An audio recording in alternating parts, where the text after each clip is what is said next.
Hello! Today we're going to be looking at how to make Beldi soap, and actually we're going to be making Beldi soap with a twist. So what on earth is Beldi soap, I hear you say? Well, it's a traditional Moroccan soap, and rather than being a solid bar or a liquid soap, it's actually a paste. One of the reasons that I love it so much is its simplicity, simple, natural ingredients that you can get hold of really easily. So if you're looking to find out how to make your own Beldi soap, stick with me. I'm Sarah James from Soap School. Thanks so much for joining me today. So we've already heated our crock pot. It's nice and warm and we're going to start weighing out the ingredients. Traditionally, Beldi soaps are very simple soaps and they don't have a lot of ingredients in them, but you can certainly adjust the recipe and make it whatever you want. So the key oils in this one are avocado, coconut, castor, and a little bit of sunflower oil. So all of the oils are going to go into the crock pot and be weighed out, and I have put the recipe for this into the description underneath. So we talked about us doing this in a different style to a classic savon Beldi.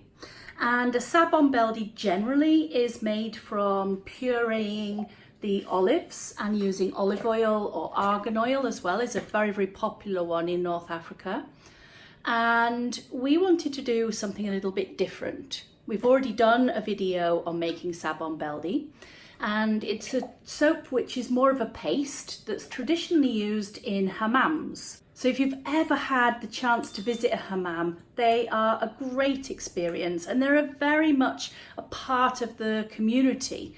The soap in a hammam is generally used with an exfoliating mitt, and it's where everybody in the local villages or areas hang out. If you need a job, you go to the hammam. If somebody needs something, they go to the hammam. And it's just something that I think in Western world, we've kind of missed out on, some of that community spirit. But I've already done loads of these soaps before using the olives. But the same areas also grow avocados, and I thought, why not? It's a lovely rich oil, it's got some fantastic properties to it. It's quite similar in a lot of ways to olive oil, and there are many inquiries that we get about how can I use avocado oil? I don't have access to olive oil. So we wanted to just show you how you can create the same things even if you don't necessarily have the exact oils. So we're replacing the olive oil for the avocado oil, and we're replacing the olive puree for the avocado puree. So all of our oils are now in our crock pot, and there's an extra ingredient that's gone in there too. We've also added the glycerin component into the crock pot. So we're actually going to be warming this up until the oils are at least 180 degrees Fahrenheit. So the next part of the process is that we need to prepare our avocado puree.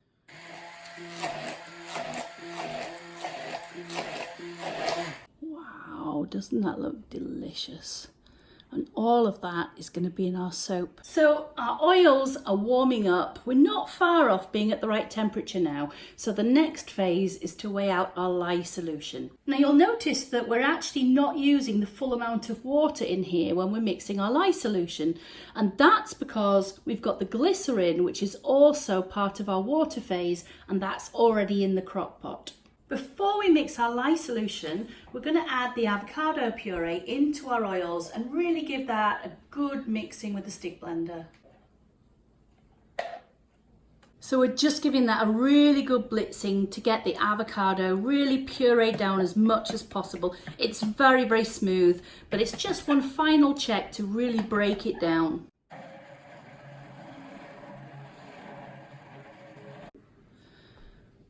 We're going to bring that back up to the temperature of 180, even going up towards 200 degrees Fahrenheit, and then we're going to add the lye solution. So now we're going to mix the potassium hydroxide into our water and just give it a really good mix until there's no granules or little bits left. It does need to be fully mixed in. I'm really excited to see how this one turns out. It's a Bit of a different take on the Beldi soap, but I'm really looking forward to this one. So that lye is now really hot. It's generated lots of heat, and we're going to add that in hot. We're not cooling it down at all. And that's why we don't want to have our oils too hot.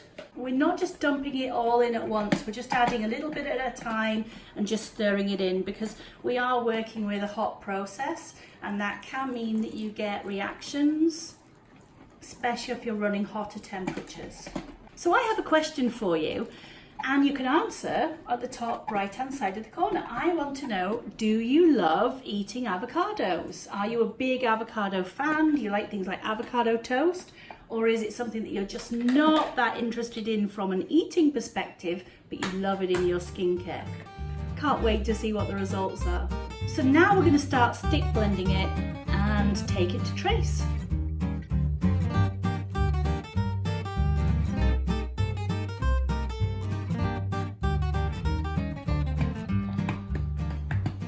Lots of stirring. You might notice we've got 4 hands, and that's because Sean's actually mixing everything for us today. Say hi, Sean. Hello, folks. So we're about 180 right now still, so I'm just maintaining my temperature. Don't want it to get too hot, not too cold.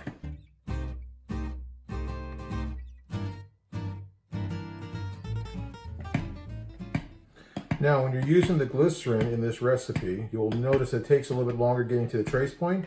That is normal when you're using glycerin like this. But the advantages are it will leave us with a softer paste that dissolves much more readily. So when you are lathering up with it, you'll find it very soft.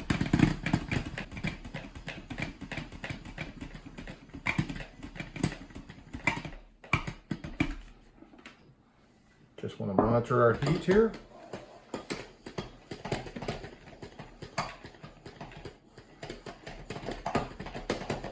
You can see that the heat is built up and it's trying to climb out the pan at this stage.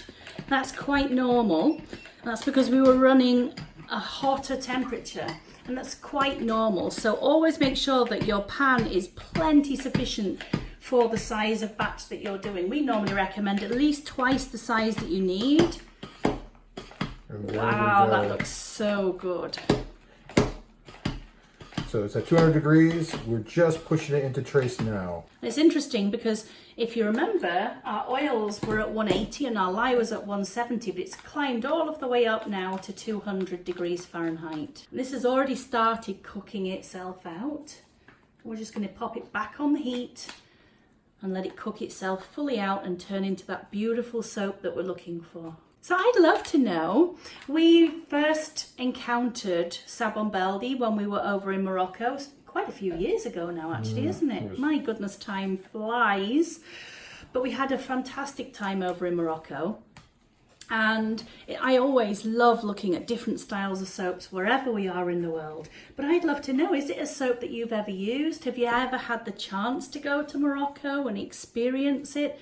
It's such a different place. I've been to many North African countries, and it's really unlike many of the other ones there. It's just got a vibrancy and an energy to it. So we've popped the lid on, and this now needs to cook. And depending on whether yours has gone through that super hot phase that you just witnessed, or whether yours is cooler, will depend on the amount of time that your soap needs to cook. None of them are exactly the same. Ooh, look at that. That's been bubbling away now for 30 minutes. Isn't that gorgeous? So we're going to give it a really good stir. See how hot it is at the bottom of that trapped air, puffing it.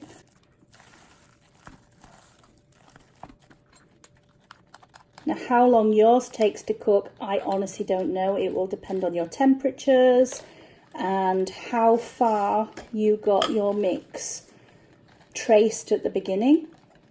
But ours, you saw, volcanoed. We got that reaction happening and it went into gel immediately, and it had almost cooked itself out when we actually put the lid on. So this is actually cooked out.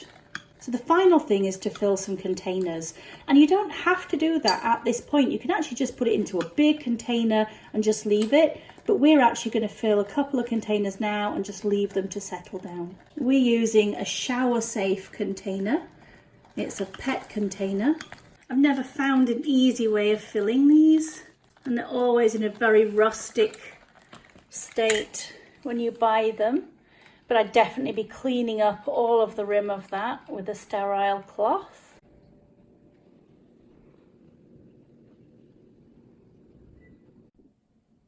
Wow, it's finished, it's ready. I am so excited. It's turned out beautifully. It is actually a lighter colour than a normal Beldi, but it's definitely worked out really, really well. I've got masses of it as well as a whole tub here left over from that, so I can get quite a few tubs. But you know what? We had a bit of an oops moment. And this is totally our fault. It's something that we should have realised at the beginning. But like all things in life, nothing always goes to plan. So if you remember, as soon as this was cooked out, we popped it straight into the containers. Well, look what happened. Can you see how warped that is? It's all buckled and warped. This is a PET jar, which means it's safe for going into showers and places like that rather than glass. And I love using glass, but if you're selling, then you can't always use glass. It's not always ideal. You wouldn't want to drop this in the shower and then have broken glass all over the place. So we melted it. We didn't allow it to cool down before we put it into the jar. And rather stupidly, we've melted our container. Well, luckily I had a different one, so we've been able to fill this one up, and they're only going to be used for home use anyway. But just a quick note to all of you, not to be as silly as me and to melt the thing. So what do you think? Let me know in the comments and give it a thumbs up if you like this one. And if you liked today's video, why not click on the subscribe button and ding the bell, and then that way you'll get notified every time that we add a new video to share with you. Thanks so much for hanging out with us today.